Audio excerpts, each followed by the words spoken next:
2 июня исполняется 100 лет народному артисту РСФСР Алексею Павловичу Красотину.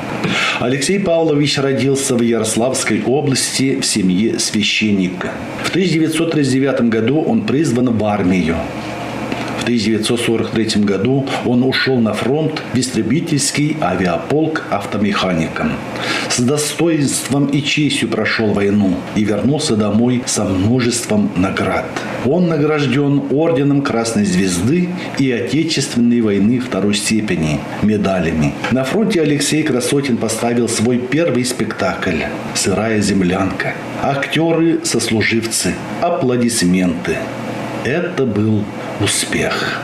В свободные минуты Алексей Красотин участвовал в самодеятельном театре, имел славу одаренного ведущего, рассказчика, чтеца. В 1965 году Алексей Павлович вместе с супругой был приглашен в Русский драматический театр города Чебоксары. Так, объездив полстраны с репетициями и гастролями, и имея за плечами богатый опыт мастера сцены, в новом театре Алексей Красотин мгновенно выдвинулся на ведущие позиции.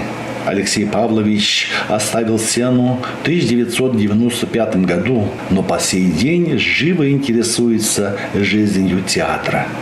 Алексей Красотин оставил яркий след в истории Государственного русского драматического театра города Чебоксары и по праву принадлежит к плеяде ярких и талантливых актеров республики. Он награжден орденом Трудового Красного Знамени.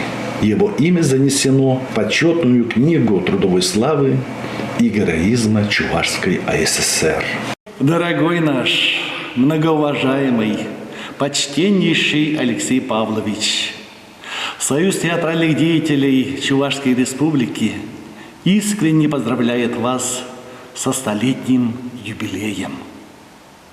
Вы большой артист, и мы, ваши коллеги, по Театральному союзу гордимся тем, что вы у нас есть. Вами гордятся все жители Чувашской Республики, города Чебоксары.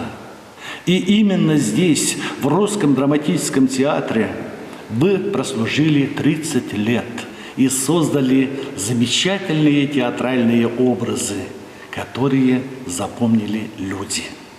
Я низко кланяюсь вам за то, что вы для нас сделали. И говорю вам величайшее спасибо. Дорогой Алексей Павлович, я желаю вам доброго здоровья, тепла, радости, света. И пусть родные и близкие люди дарят вам любовь и заботу. Всего вам самого-самого доброго.